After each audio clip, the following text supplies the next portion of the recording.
Welcome to the Nasher's 360 Speaker Series. I'm Curator of Education, Anna Smith, and today I'm pleased to introduce artist Rachel Rose. Artist Rachel Rose creates deeply experiential works in video that investigate how we define mortality amid our shared current anxieties. Manipulating sound and image, Rose brings together found footage and her own in what she has described as an alchemic process that occurs through pushing together different parts of time in an image. In her videos, disparate histories and eras coalesce, flowing through subjects that range from zoos and cryogenics, the American Revolutionary War, Philip Johnson's glass house, and the sensory experience of walking in space. Rose's work has been the subject of solar exhibitions at Pilar Corias Gallery, London, Museo Cervales, Porto, the Aspen Art Museum, Aspen, the Whitney Museum of American Art, New York, Serpentine Sackler Gallery, London, and Castello di Rivoli, Turin. She has recently been included in group exhibitions at Hayward Gallery, London, and the Sao Paulo Biennial. I know we have some great fans of Rachel's work on our staff, and we've been quite excited for the opportunity to bring her to Dallas. So I expect we're in for a lovely, thought-provoking presentation this afternoon. Please join me now in welcoming Rachel Rose.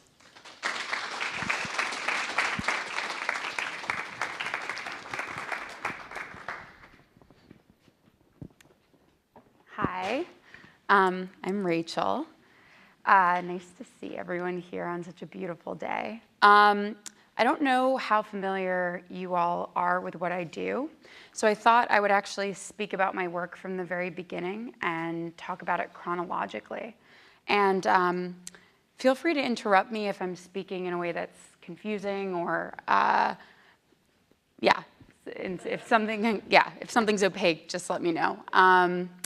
So I actually started my career, I guess, as a painter.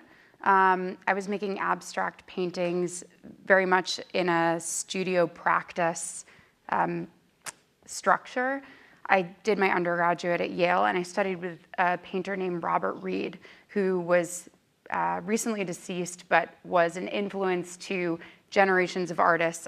He taught alongside Joseph Albers. He actually taught Richard Serra and Matthew Barney and Sarah Z, and just a whole history of artists have come through the teachings of Robert Reed. And, but his approach was a very formal, strict practice. I don't know how else to put it. And I was really taken with that, and in a way, churned myself into a kind of bubble around art from this very limited formal perspective.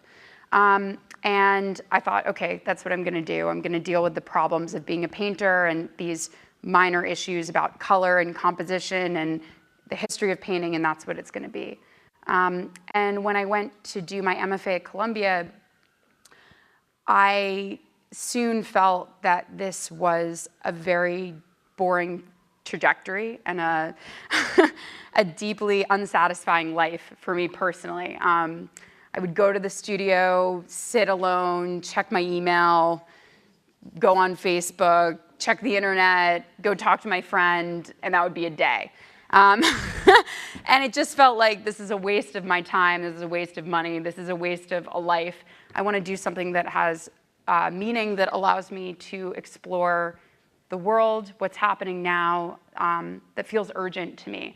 And I actually thought consciously, okay, that means I can't be an artist, which in some ways seems counterintuitive, but I had such a negative, almost apathy towards the formal problems at play in art that I just thought, fuck it, I'm done with art.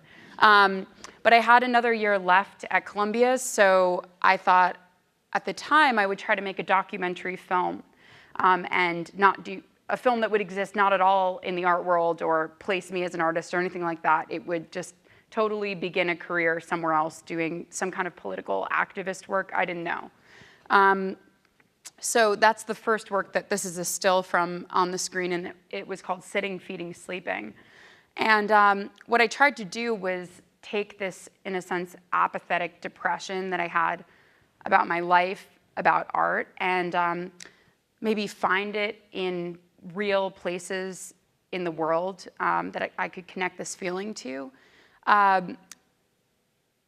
Some of that is projection, and some of that is actually true aspects of what was happening in these various places.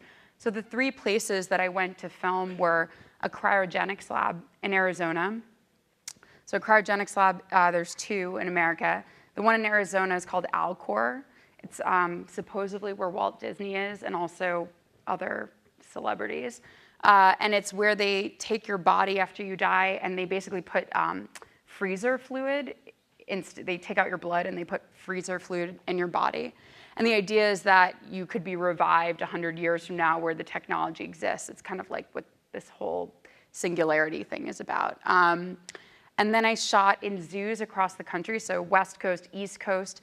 And when I shot in all these different zoos, I started to notice that the zoos were kind of local expressions of other ideas. So, for example, the Smithsonian in DC functions maybe kind of like a museological thing, like the animals are almost presented as artifacts, whereas in Santa Barbara, the zoo is much more like a theme park. And in New York, it's much more like a small public space.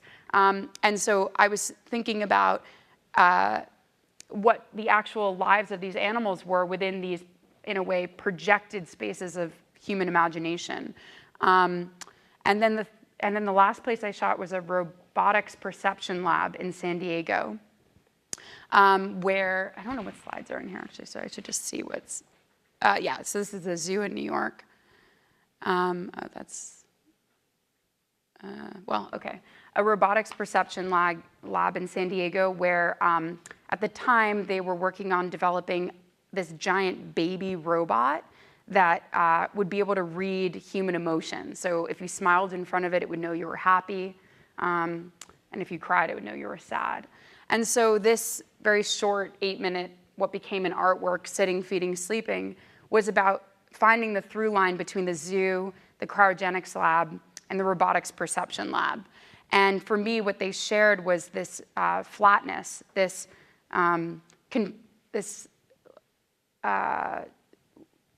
confusion between life and death, this state of depression, this maybe in a sense a sculptural quality was shared by all 3.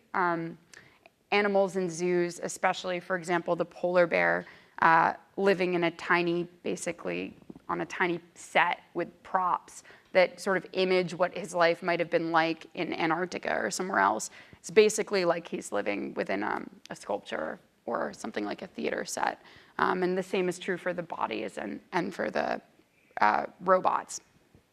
So that's what that became. And that sort of got noticed by some curators at my show for Columbia, and that sort of began me being an artist and not a political activist or a documentary filmmaker or something else like that. So yeah, the next work I made was called Palisades and Palisades. And in this work, I was thinking about inverting the process that I had done in Sitting, Feeding, Sleeping. In that work, again, I had taken this very real emotion to me, this kind of depression and flatlining, and projected it out into these external spaces across the country. And in Palisades and Palisades, I wanted to pick a sort of ordinary, just place, anywhere. It could be this room, it could be the sidewalk, anything, and just try to learn about what's happened there on different moments in time, and connect those things together to look at what time really means and what place really means. And so I chose this very small park, which is across the Hudson River, just over the George Washington Bridge in Manhattan, that sits atop, let me see if I can find a picture of it. I think I have a clip from it so you can see it there. That sits atop this cliff. And the cliff is actually this 200-million-year-old formation that you would expect to find actually in the West. It's like this very dramatic, sublime rock. And on top of it sits a kind of 19th century Olmsted-style mini park. It's like 1.5 acres. It's tiny. And actually, this site that I found, I learned, was where the Battle of Fort Lee took place during the American Revolutionary War. So it was actually where all these people had died. And it was also where the first serial film, almost like a TV show, called The Perils of Pauline, was filmed, And it was that cliff where the term the cliffhanger came. So there were things about film history, things about American history, things about death, things about time that supersedes human lifespan and all of humanity that were all there just in this kind of nothing park. So I'll show you just a little clip of that. I'm not sure. This is the installation of it at the Serpentine. How do I find the clip? We can talk about that in a second.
So as you can kind of see in that short clip, you can see the park a little bit, but the way that I edited it was through a kind of trompe-l'oeil of space. So trying to match the cuts and also overlay different sounds that come from different times within the shots to create this sense of circularity or interiority within the work itself. And my friend, Diana, who basically is just standing in different positions in the park, as I film her, everything she's wearing, which like the park seems very just basic every day, a sweater, jeans, a jacket, becomes actually a tool for me to use to trompe-l'oeil the edit. So this particular sweater she's wearing matches one of the jackets of one of the soldiers. And the canvas, her coat is actually canvas, and I was able to use the weaving of the canvas to cut into the back of a canvas of depicting soldiers in that space. So I was thinking about this closeness between our bodies and our skins and the edit. And I also worked with a camera that I hadn't worked with before, which is very simple, just a rig on a person and myself and another person pulling the focus so that you could get from very far away to very close up without cutting the shot, so everything inside could be in focus, which is sort of what I was thinking about in terms of the space itself, trying to bring everything into focus and bring depth to where maybe we don't normally see it. So when I showed this work at the Serpentine, just to go, oh, I guess I can't, oh, sorry. Yeah, I guess I can't go back. But when I showed it at the Serpentine, I took the sounds that you hear, like the bullet shot or the sound of wind, and I separated them out and had them circulate around the gallery as a way of actually masking the sound within the video and this next work, which I'm going to talk about, which were shown alongside one another. Because one of the problems with showing video in museums and gallery contexts is sound and natural light. And I tried to always work with the way I edit the video itself to be adjusted for the conditions of what it means to show a video work in an art context and not in a cinema context. So that's one example how the sound worked in the Serpentine. So the next work I made happened after Hurricane Sandy in New York, which was a really scary time for anyone concerned about natural disasters and global warming and the future of humankind.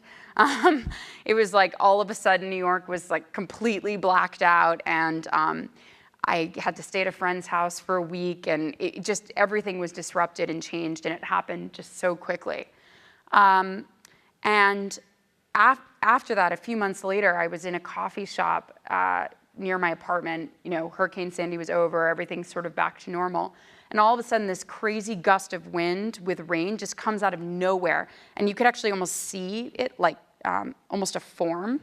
And everyone in the coffee shop just was silent and like staring at what happened, almost like a kind of fear that this was what had just happened again. And I started thinking about that very small experience after Sandy again and again, and about glass and why buildings have glass in them, and what glass means in terms of our vulnerability to the outside world and our sense of protection, and maybe visibility from the inside. So because I live in New York, where there's so many skyscrapers, and with such a place of the development of the skyscraper, I got interested in that and the history of the use of glass in buildings, which led me to the international style, which led me to this architect, Philip Johnson, which led me to his house, the Glass House. And this house was so filled with so many of these issues around natural catastrophe, actually, and ways that we've built our environment that are so incongruous with the problems that we're soon going to face. The house has no circulation, so the day I shot there, it was like 110 degrees, probably 130 degrees inside the house. It has, because it's basically a greenhouse, it's all just glass, it's constantly developing mold, and there's a famous Poussin painting inside of the house called The Burial of Death, which I think, this painting is just literally constantly being destroyed, and they have to be refixing it, which again felt somehow true to this issue of sustainability and vulnerability of our time. So what I did when I shot there is I took an old VHS interview with Philip Johnson right before he died. Right before he died, where he's giving a tour of the house. And I replicated the camera movements and the time of day and the light and the angles as best I could from this original interview without him there, so filming in the present. And then I basically hand cut him out of this VHS video through rotoscoping, which is basically drawing around something in a frame. And if there's 24 frames per second, you can imagine that's 24 drawings per second for a 5-minute video. It's a lot. It's a lot of episodes of Real Housewives that I was simultaneously watching. Anyway, that took a few weeks. So I cut him out of that, and then I sutured them together. So when I think the clip you're going to see, you see it, there's a weird feeling of which kind of time you're in. Are you in his time, or are you in my time, or our time now? And I was interested in that in terms of this question of what this glass house means now, symbolically.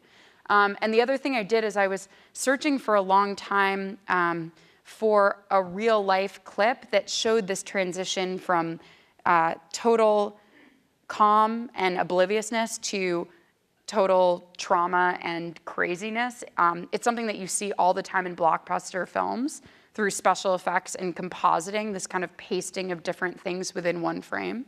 And it's something that we experience like in Hurricane Sandy, but it's not something that actually you see in real life filmed very often, because why would they be randomly filming 2 seconds before something happens? So I found this kind of famous footage of something, a hailstorm in Siberia. And I ended up combining that hailstorm with this house. So yeah, I can show you a clip of that. Yeah, this is the hailstorm in Siberia. I don't know if you guys saw this, like about 3 years ago. Yeah. Oh, it should be, okay, let's see. Yeah, okay, so this is the clip.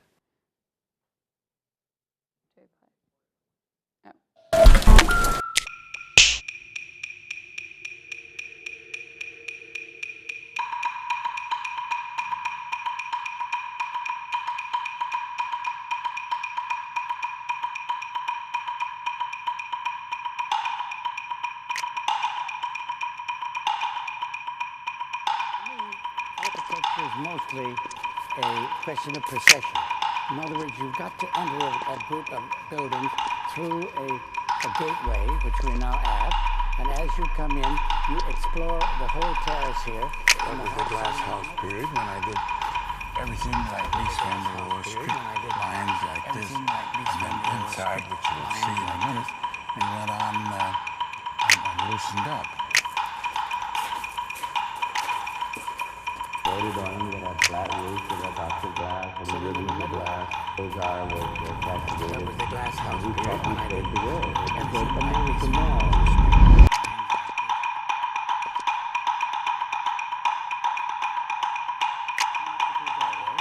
You enter into what I call the entrance vestibule.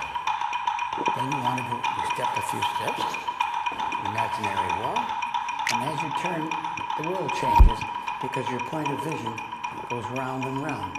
It's much like a dog sniffing his way into a room, always goes around the outside and settles around and around and curls at last in somewhat of the middle or somewhere near the middle of the room and curls up and goes to sleep.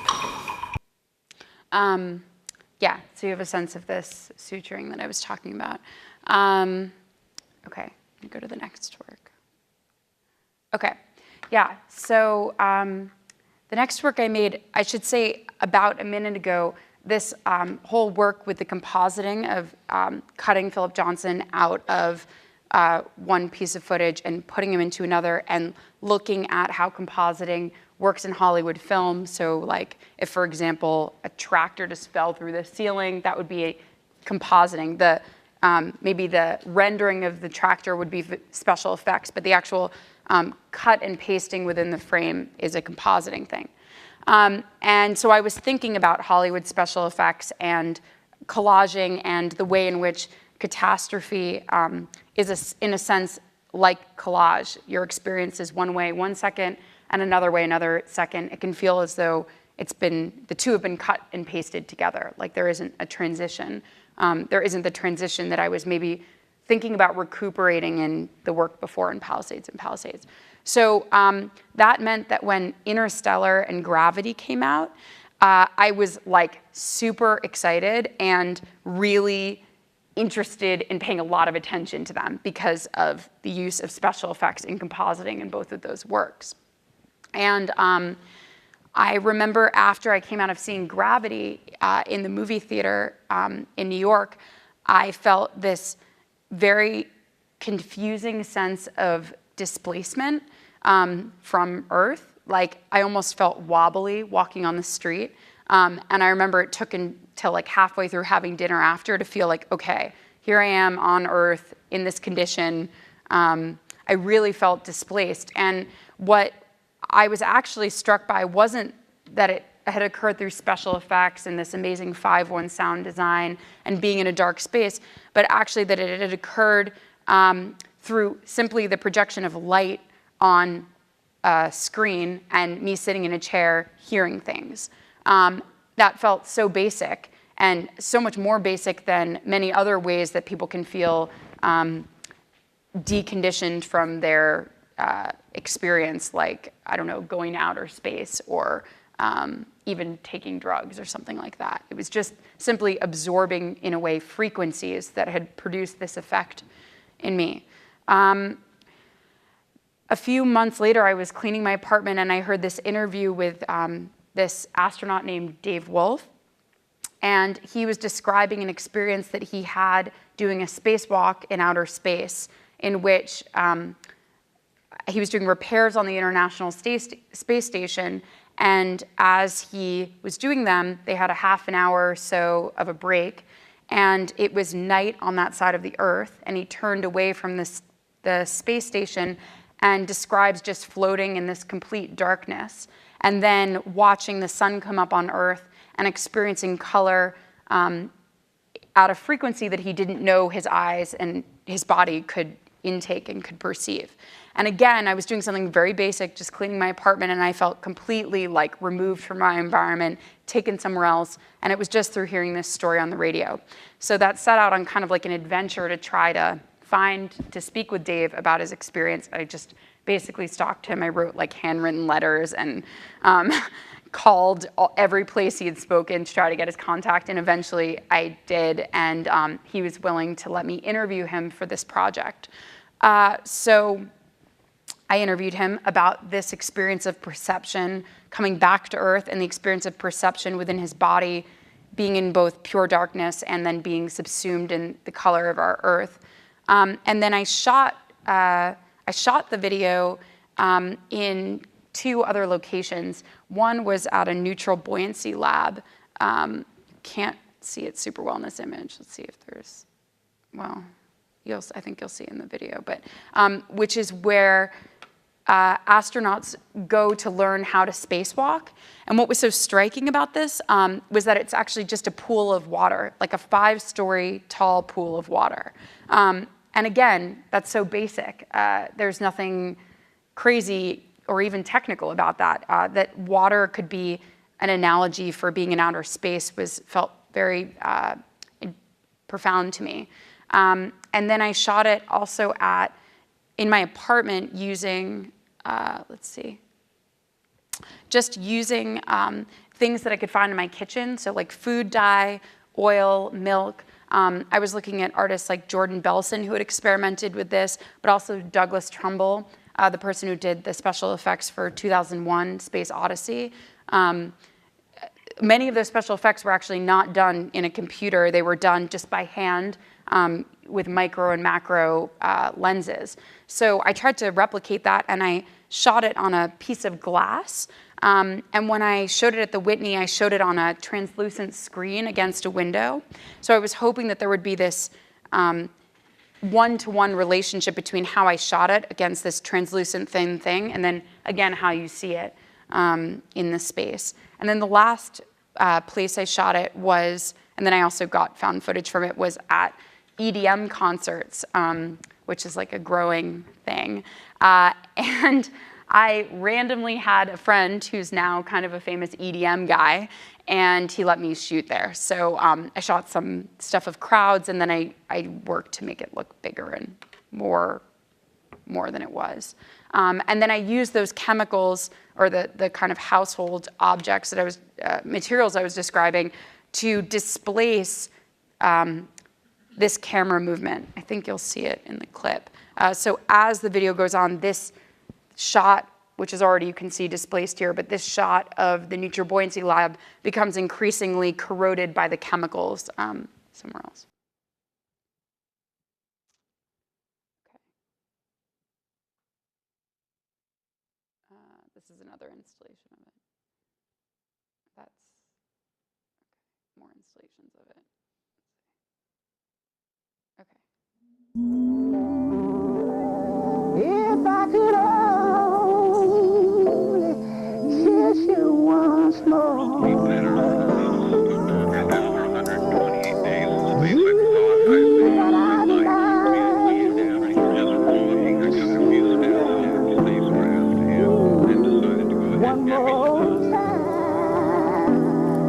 One more time.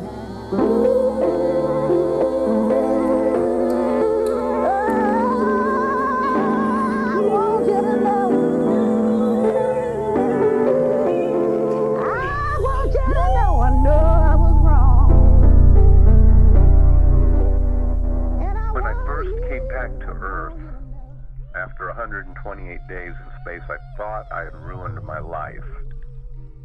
Just walking, I took a few steps off the spacecraft and then decided to go ahead and lay down on the stretcher and be carried away because gravity felt so heavy. My wristwatch felt like a bowling ball on my arm. The weight of your body is overwhelming. Even my ears felt heavy on my head. But some senses are increased. For example, when you're in space, the air cleaning systems are so effective, there's very few odors. The filters are so good.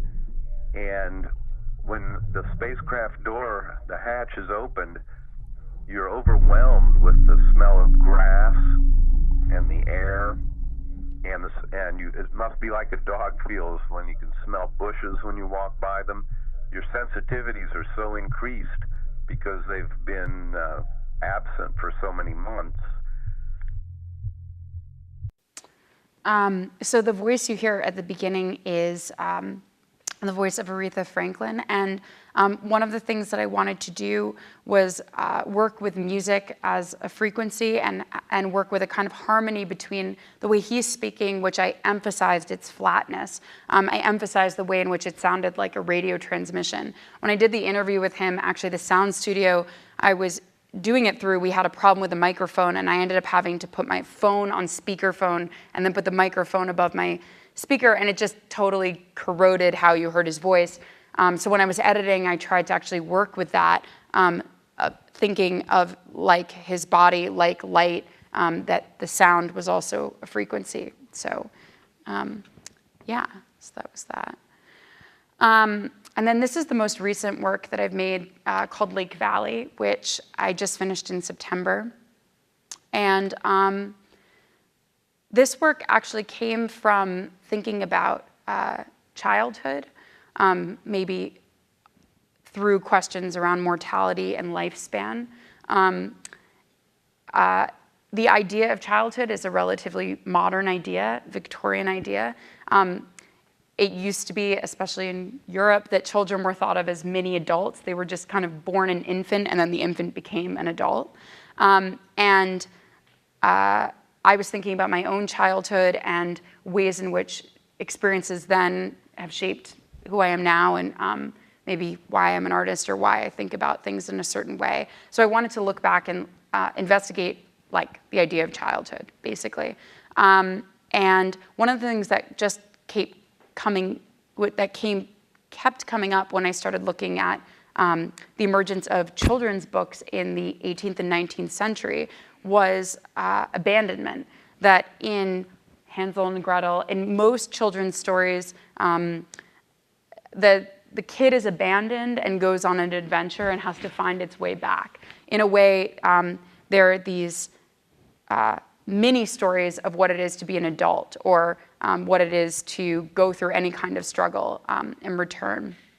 So what I did is I made an archive of thousands of illustrations from mostly 19th century children's books, and working with a cell animator, so someone who hand draws animation, we kind of developed this new way, kind of new, I guess for us, new way of doing things, whereby each image was constructed through collaging different surfaces from these 19th century illustrations to be a different thing in the present. So the story that I wrote, which came from different other children's stories, is about a kind of animal, sort of like a dog, sort of like a cat, something in between, living in a house and asking for attention, never quite getting it, but not because the family is evil or something, just because they're busy and they don't have time for this pet. And then he ends up going on his own exploration, leaving the house, and it takes place in a contemporary suburb now, and imagining a friend, imagining connection, which is in fact, in the end, just an object that explodes and he's left alone again. So I was trying to reimagine everyday things like making breakfast, or flowers in a flower bed, or an office park. But I was trying to reimagine them through these other surfaces to create kind of like a disclarity about what time you're in and kind of what emotional space you're in. So yeah, so like the pasta is made out of a woman's hair, and the water is made out of waves, or yeah, the flowers are made out of cloth. Okay,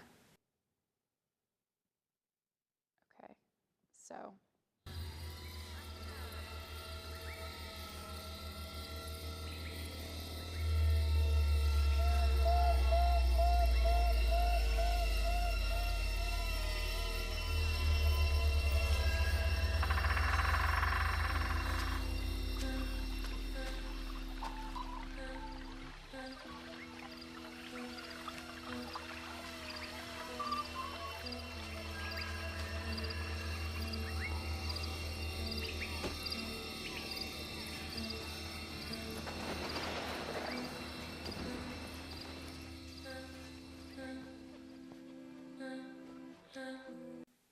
Yeah, so this is when he kind of takes off into the, what he thinks is a forest, but is actually just a little kind of bump of land in an enclave. So this is his imagination.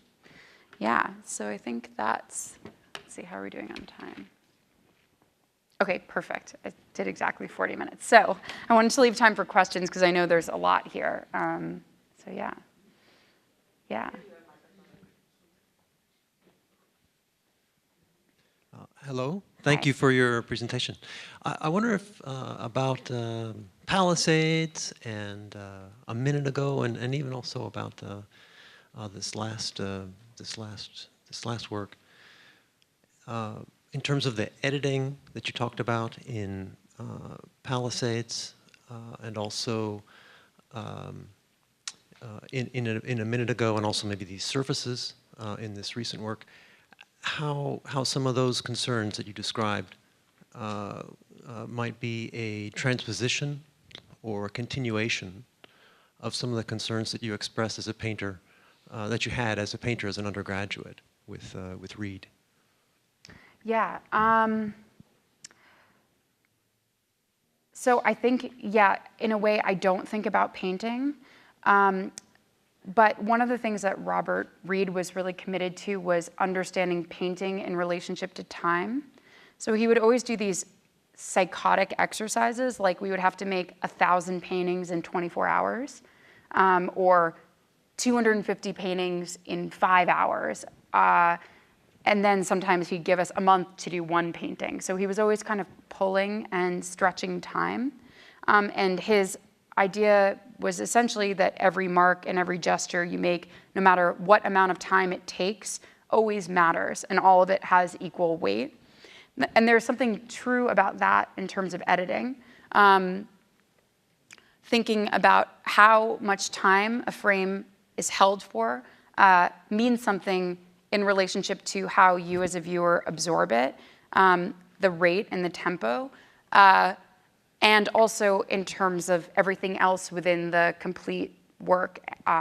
So if something is 8 minutes long and something takes 30 seconds within that 8 minutes, it means something different than something taking 5 seconds in terms of your absorption. So I always think about ways of expanding and compressing time within a certain kind of limit, which is why my works are always about 8 to 10 minutes long. But I guess separately from this, I also had the chance to interview around the time that I had the Serpentine show, a film editor named Walter Murch, who's a big idol of mine, and he was the editor of The Conversation and Godfather, and a longtime, I guess, collaborator with Francis Ford Coppola. And Walter Murch talks very much about not only how the edit can express itself in the viewer's eyes, so the rate at which you as a viewer blink can sync or not sync into the rate at which an edit is cutting. So you can actually communicate on an emotional level with a viewer just through tempo and not anything to do with content or anything like this. And he also talked about ways of using sound that also communicates with the viewer on an emotional level that maybe they're not conscious of. For example, if we were filming this hall right now, and I was editing it and I put the sound of a truck going by, that wouldn't make any sense. There's no windows here. We're in the basement. You wouldn't hear the sound of a truck, but it could make sense in a film. And it would indicate, oh, this is near a street, and it's during the day, it's not at night, probably deliveries are being made. I could put a sound of a siren, and then maybe there would be a sense of like panic a little bit. And much of his sound editing is about making very unnatural, artificial gestures around what's interior and what's exterior to bring out some kind of emotional truth to what the actual image or the narrative is describing. So I don't know if that answers that, but yeah, those are the two ways I think about editing.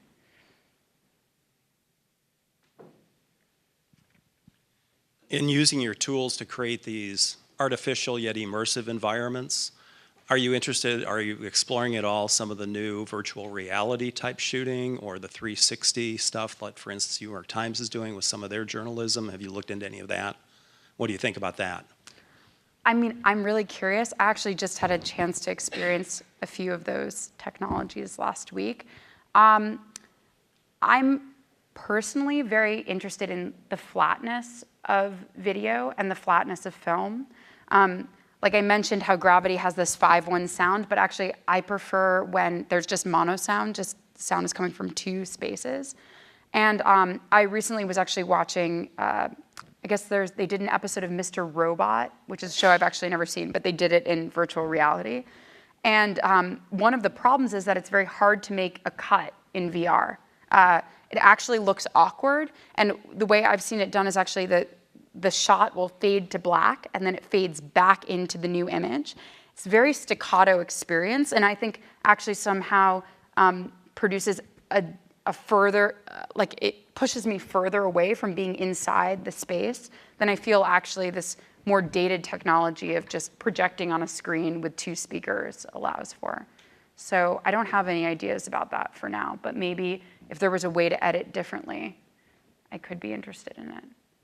Yeah.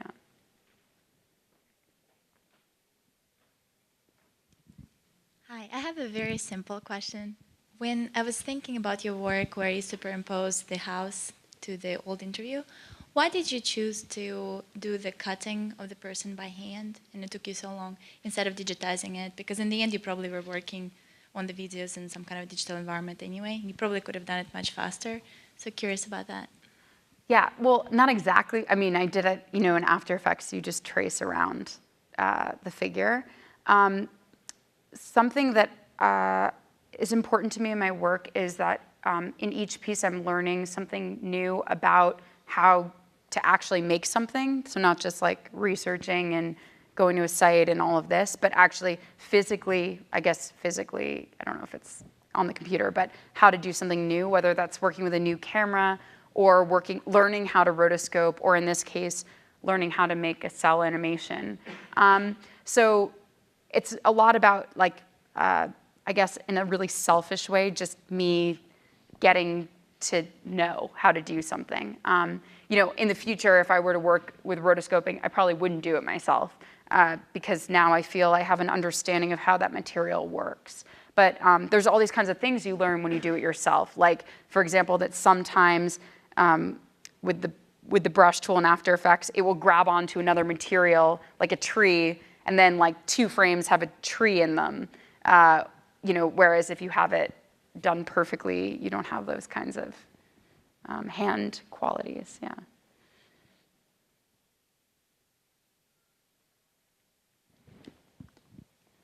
So do you, excuse me, I've lost my voice for some reason, but do you feel like a project, a technology leads you to a project, or a project leads you to a technology more often? And it sounds like probably a pretty high percentage of your time is spent thinking. Is that true? Yes. Okay. Most of my time is either in the library or sitting at my desk, which looks like an office, not like a traditional art studio, and spending a lot of time just reading and allowing that to bring me somewhere. So like right now I'm reading about the enclosure movement and Shakespeare's life in 1599, not because I even necessarily want to do anything about Shakespeare, but the kind of thread of research I've been doing has kind of like led me to that place. And then I saw this new film last night, Arrival. I don't know if you guys have seen this. You saw it? Oh, it's very, very moving and amazing to me. But there are certain little things I noticed in the edit or ways that spaces were constructed in the film that then I'll now go research. And from there, maybe I'll discover, oh, there's a kind of camera I want to work with, or, oh, maybe I want to build a set for this work. How did he work with light in this particular shot in the set? And then that opens up something new for me. So I don't consciously go like, I need to use a new technology and I need a new idea. It's more like a free associative, almost like flow that then kind of coalesces to something, and then that's when I begin making work, and then so many other things happen once the work starts. So I try to think of each of these more as containers for that process than like end products in themselves, even though I spend a lot of time like obsessing about the end product. It's more an excuse to be in that space. Yeah.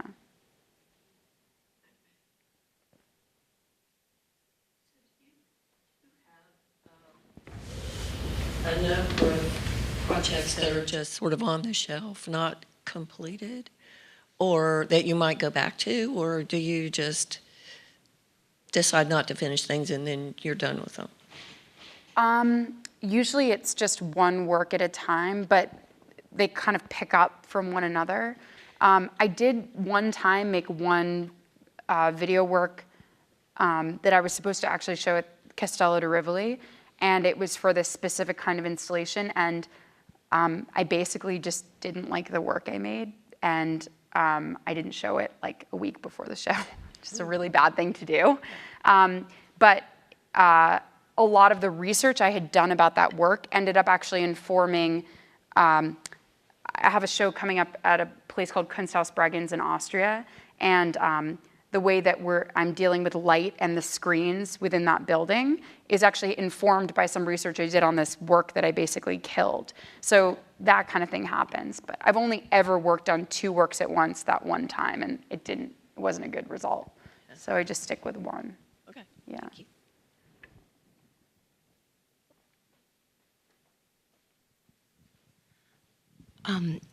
You mentioned really thinking about the museum or gallery space that your work is going to be in, and that affects what you're doing. And video is kind of, at least historically, a lot of galleries aren't very interested in it. It's a non-material object and all of that. And so I was just wondering if there was anything special you wanted to say about, how you view your work in relation to that more object-oriented market, and have you shown your work in spaces other than galleries and museums, and what's your relationship to all of that?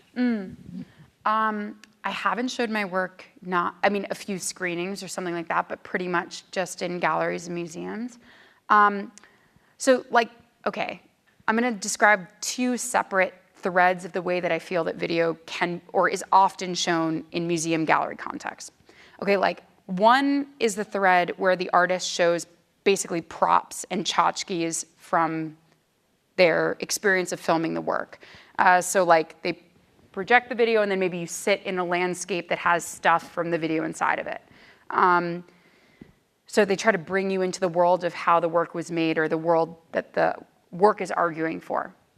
Then on the other end of the spectrum, there's, I guess, a very stark way of showing a work, which is basically replicating the conditions of cinema in the gallery context. So you make a black room with a velvet thing, and you project it really big with super loud sound, and you sort of shock and awe by the spectacle of that compared to a tiny sculpture somewhere.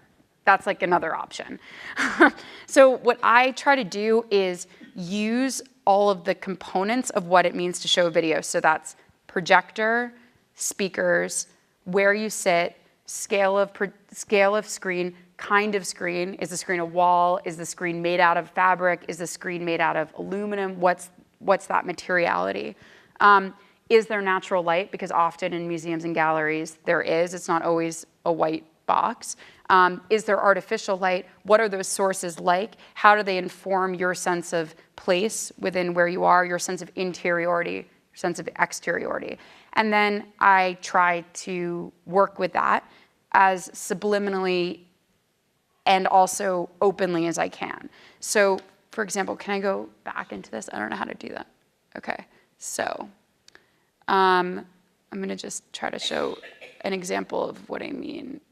In this case, in Everything and More, it was this thing in Sao Paulo. It's projected on a screen in front of a window. I picked this window because it's a tree, the top of a tree. It's on the 3rd floor of this huge building, and the tree tops are up there. So when the video has black inside of it, it actually is transparent. So the video is kind of switched for the view of the outside. Or in the case at the Aspen Art Museum, I was showing it in a very small room. So I showed it in a very small screen and made a little window. And then the room was a square, and I moved the wall in about 5 feet to convert the room into the same dimensions as the screen. So as a viewer, you wouldn't know that I did that, but it's a tiny screen, but there's something about the space of the room that pulls you in there or feels in line with what's happening in that. Another example is at the Serpentine. This picture doesn't show it, but I projected a minute ago onto glass, and I rear projected it because the room was very long and thin, and I wanted to compress the space. So rather than showing like a big projection at the end of the room, by putting it rear projected, it cut the room in half basically for where you would sit. And also, I hung the screen just about 2 inches above the floor. And what that meant, it seems like, why would I do that, was that when you were watching the video, you would notice that it was hung, and then you would look up, and in that window was, again, treetops from the park outside that mimicked those treetops. So these are the kind of specific things I think about, but maybe to a viewer, you just walk in and think, oh, it's a rear projected thing, and it's just hung and whatever. So that's how it goes. Could you please review what the purpose of the white blotch on the first video was with all the revolutionary scenes? Yeah, so I was getting all this material from books, basically, and something that recurs in this work is not just the filming on the landscape and the editing of these different things that have happened there, but I wanted to bring in the fact that I was making it, like that it was in a way not just going through this woman's body through the edit, but also through my present. So in that, I just took the flash of the camera as I was photographing the images, the paintings, and then I overlaid it as though it was kind of like a gunshot, something like that. Just trying to make this continuum between me touching the materials now and the materials then. Yeah. So, okay. Thank you so much for having me. Thank you.